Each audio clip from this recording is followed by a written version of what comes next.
सब मन चाहते मंचुए को सुंदर बिसद विशाल मुनि समेत दो बंधुत बैठा रे महिपाल। सब मंचों में से एक मंच अधिक सुंदर, उज्जवल और विशाल था। स्वयं राजा ने मुनि सहित दोनों भाइयों को उस पर बैठाया। प्रभु ही देखी सवन पहिहारे जनुरा के सयोदय भय तारे अस प्रतीति सब के मन माही राम चाप तोरव सकनाही बिनु भंजे भव धनु सुविशाला मेले सिय राम माला अस विचारी गवन घर भाई जसु प्रताप बलु तेजु गवाई। प्रभु को देखकर सब राजा हृदय में ऐसे हार गए, निराश एवं उत्साहहीन हो गए जैसे पूर्ण चंद्रमा के उदय होने पर तारे प्रकाशहीन हो जाते हैं। उनके तेज को देखकर सबके मन में ऐसा विश्वास हो गया कि रामचंद्र जी ही धनुष को तोड़ेंगे, इसमें संदेह नहीं है। इधर उनके रूप को देखकर सबके मन में यह निश्चय हो गया कि शिव जी के विशाल धनुष को जो संभव है न टूट सके, बिना तोड़े भी सीता जी श्री राम जी के ही गले में जयमाला डालेंगी, अर्थात दोनों तरह से हमारी हार होगी और विजय श्री रामचंद्र जी के हाथ रहेगी।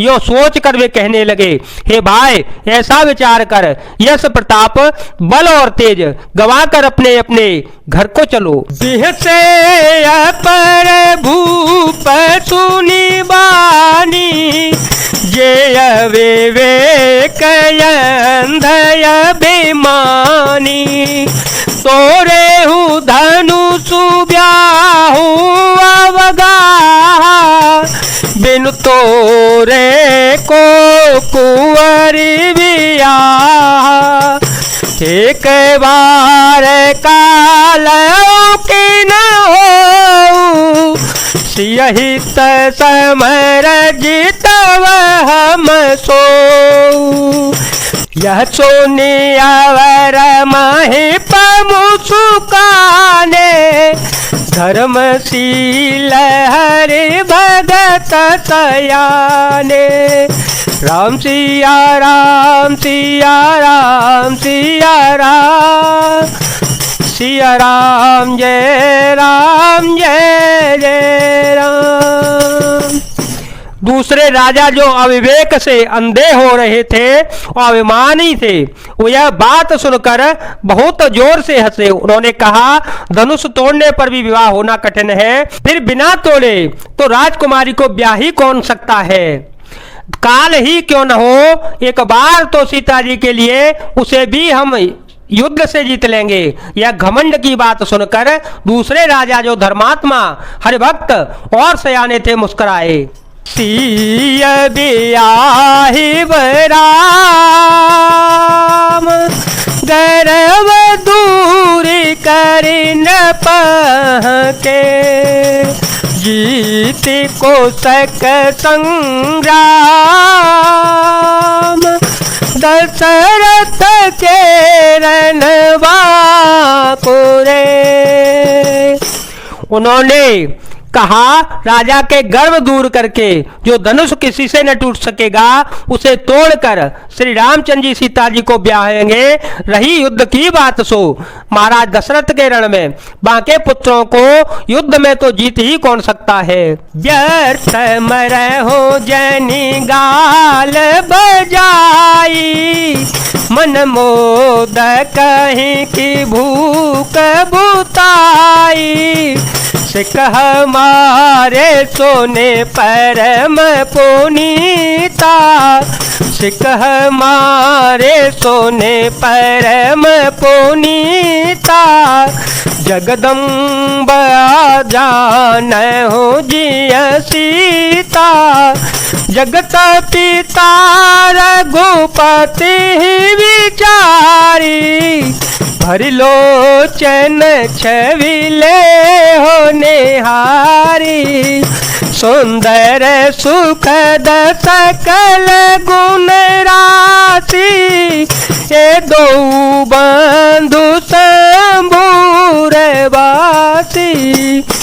गाल बजाकर व्यर्थ ही मत मरो, मन के लड्डुओं से भी कहीं भूख बुझती है। हमारी परम पवित्र निष्कपट सीख को सुनकर सीता जी को अपने जी में साक्षात जगत जननी समझो, उन्हें पत्नी के रूप में पाने की आशा एवं लालसा छोड़ दो और श्री रघुनाथ जी को जगत का पिता परमेश्वर विचार कर नेत्र भरकर उनकी छवि देख लो। ऐसा अवसर बार बार नहीं मिलेगा। सुंदर सुख देने वाले एवं समस्त गुणों की राशि ये दोनों भाई शिव जी के हृदय में बसने वाले हैं। स्वयं शिव जी भी इन्हें सदा हृदय में छिपाए रखते हैं। वे तुम्हारे नेत्रों के सामने आ गए हैं। सुधा समुद्र समीप बिहाई, मृग जलो निरखी मरहु कत धाई, करहु जाई जा कहूँ जोई भावा, हम तो आज जन्म फलो पावा, अस कहे भले भूप अनुरागे, रूप अनूप बिलोकन लागे, देखाए सोरन चढ़े विमान, बरसहि सुमन करहि कलगाना।